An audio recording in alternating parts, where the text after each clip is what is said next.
Are we facing anything new in the grand design, as far as you know, than what we faced in his previous book, A Brief History of Time? There's nothing new scientifically in this book, nothing new about the origin of the universe or about the fine-tuning of the universe. Mm-hmm. Nothing new in that respect, as I anticipated.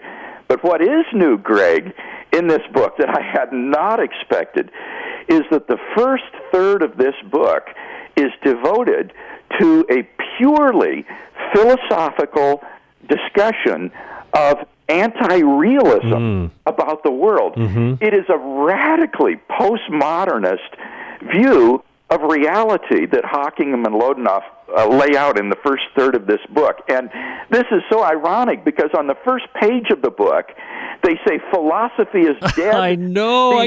These are questions that were traditional philosophically answered, but now we will answer them as scientists. I thought, and then they launch into this discussion of this postmodernist anti-realism. It's bizarre. I know. I saw that, and it's the first line of the second paragraph, and I thought, what a shot to fire over the bow right at the beginning, and it just struck me, and I hope this doesn't sound condescending, but it struck me as hubris and ignorance for them to make such a statement, especially given what follows in the next couple of chapters, which is there's a little bit of history of science in there, but with philosophers, Aristotle and Descartes and some of the others, and I thought, what do they think they're doing here? With this opening salvo and then going into the first third of the book like this. You're absolutely right about the arrogance and condescension that such a statement represents, because they have succeeded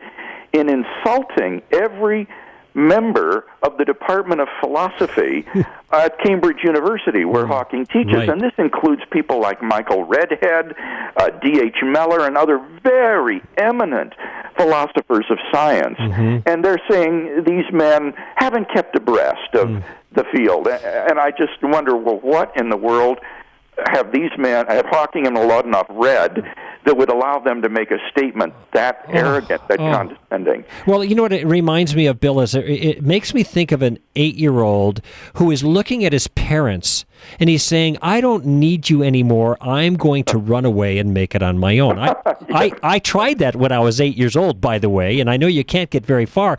And by the same token, he's acting like science doesn't need philosophy when science is a stepchild of philosophy. Yes, and the book itself bears testimony to that fact. They cannot escape philosophy in doing this book themselves. And so what they wind up doing is amateurish, bad philosophy. Well, was it Einstein who said scientists are poor philosophers? Yeah, it was. Albert Einstein made that comment. The man of science is a poor philosopher. Yeah, and this book is an example of this. And we don't mean at all, I mean, it's... we're starting out this conversation here kind of gasping at how bad it's the book itself starts out, and we don't mean to just be hurling epithets to just diminish them and move on. It's because here I'm speaking, friends, with a man of philosophy himself who knows these issues inside and out, and I've got a little clue on some of these things, and as we look at the opening salvos and the opening discussion, we see immediately how woefully inadequate the foundation for this book is right out of the gate before we even get to the quantum mechanics. Yeah, that's right. But that's another issue, the quantum mechanics. Let me just offer a question about this, because I do want to get back to the philosophy in a few minutes, because I think there's some serious, maybe what might be called external conceptual problems in the way they set this up, the quantum mechanics and their scientific determinism. But, I think that a lot of folks are just intimidated by the quantum mechanics label, and it's almost like we have our ideas and we've thought them through, and then somebody kind of says quantum mechanics, and all the rest of us have to lay down and surrender, because, quantum mechanics has spoken. And I have a feeling that a lot of people are going to read this and say, or not even read it, just know what Stephen Hawking's view is and say, Stephen Hawking says it, I believe it, that settles it, because quantum mechanics is king. Yeah, I think you're right. There is a kind of intimidation factor that the professional scientist can use to silence debate.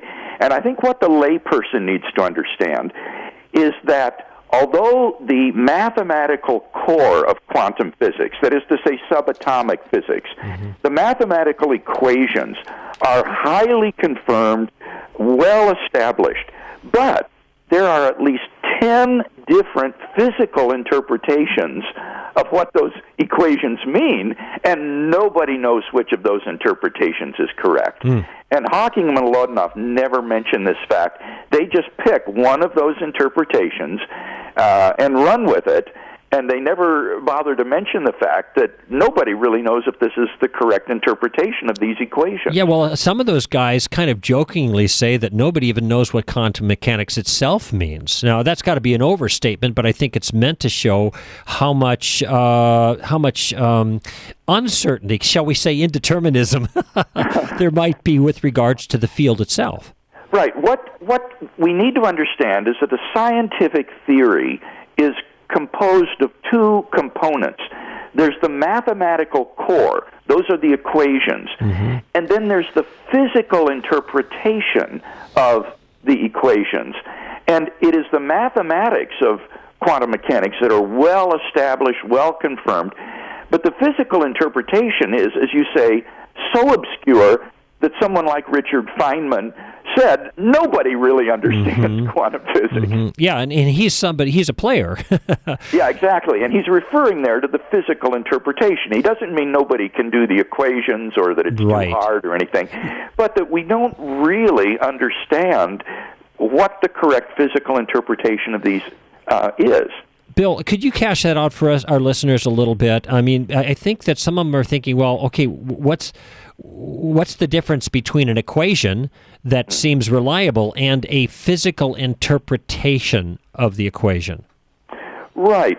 Well, let me just give an example of this. In quantum mechanics, there is an element of indeterminacy, that is to say, unpredictability. And one of the major interpretive disputes is, does this mean that reality itself is indeterminate, that reality itself behaves in non-deterministic ways? Random ways. Or, kind of. Yeah, randomly, if you will, within certain probability bounds, but nevertheless, it's not determined. Or does this reflect simply an uncertainty in our knowledge of the way the world is? And those are two radically different interpretations. On the one hand, it would say that reality itself is somehow indeterminate. On the other hand, it would say, no, reality is fully determinate, but we can never know reality with certainty with respect to certain of these properties, like the exact speed and position of a Sure, that's particle. Heisenberg. You know, I've always been troubled by this. By the way, this issue came up last hour with a caller and determinism and whether we're talking about epistemic indeterminism, your point that you can't know it, as opposed to more ontic, that the thing is random in itself. And it strikes me that, and this was and I don't know what you. I'd be interested to hear what you had to say about this, Bill. But my understanding of Heisenberg, who the uncertainty principle there is if you measure one thing and it affects the other thing, and so you can only measure one at a time, but you can't get both measurements accurate at the time. That this was clearly epistemological. That is just a difficulty in knowing at any given point in time these details. But it didn't mean that the things themselves were not determinate, that they weren't following a certain pattern because of the nature of things. And it seems to me that people have taken this epistemic notion or difficulty and they've blown it into a huge, metaphysical principle that nothing can be known and we create reality when we measure it and these kinds of things. Is that a misstep? Yeah. Well, what you've actually described, there's about three different of these physical interpretations that I was referring to. One physical interpretation would be that indeterminacy is ontic. Another one would be, no, reality is deterministic, but the indeterminacy is epistemic. A third interpretation would be this observer-created reality, that by our observations we actually create the way the world is. And as I say, these are all empirically equivalent. You can't decide among those three based on scientific consideration. In other words, the evidence... They all make the same predictions. Yeah, the evidence, when you say empirically equivalent, the evidence that we have equally supports each explanation. Yeah, they're all equally consistent. They all make the same predictions. And so, at least to date, you can't decide empirically which of these physical interpretations is correct. Okay, so on the one hand, when we hear the quantum mechanics kind of salvo fired against, say theists of some sort, that we ought not be intimidated by that, because oftentimes people are misusing the quantum mechanics as if there was an established, accepted way of understanding this that there's no debate about, and that we've moved forward in our understanding about the nature of the universe as a result of quantum mechanics. Yeah, that's right, Greg. And any elementary book, a popular level book that would introduce you to the quantum world or the quantum realm, will talk about these different physical interpretations,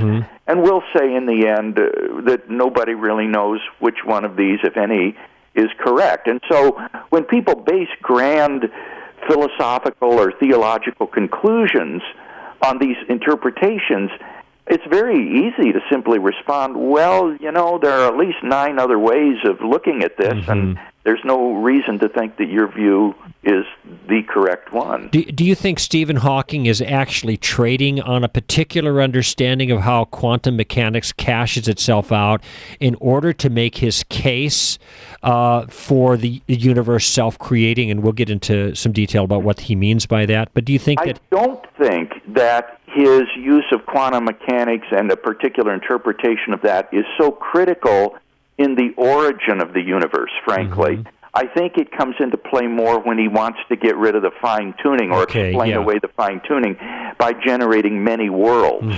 And one of the interpretations, or actually there are a few, of quantum mechanics would be a many worlds interpretation. I see. And he appeals to a particular many worlds interpretation of quantum mechanics to generate a plurality of universes, and thereby to multiply your probabilistic resources for getting our finely tuned universe by chance. Yeah, well, we'll talk about that a little bit later in the hour, because there are 2 main arguments that have played a role in defending theism recently: the cosmological argument, which you have been such an important contributor to, which Hawking takes exception with, and then the teleological argument, design argument. We hear about the Discovery Institute, and Hawking has a different strategy for going after that.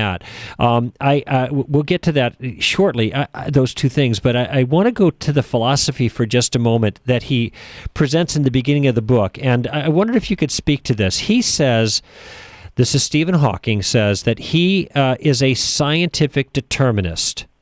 That's the principle that scientific laws determine everything in the future and everything that happened in the past.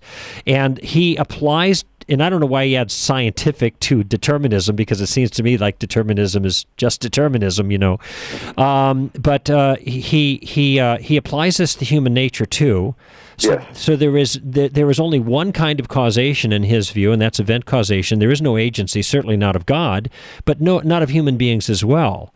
And what stuns me is that on this view, then, if physics is everything, then physics would have to determine the order of the words in his own book.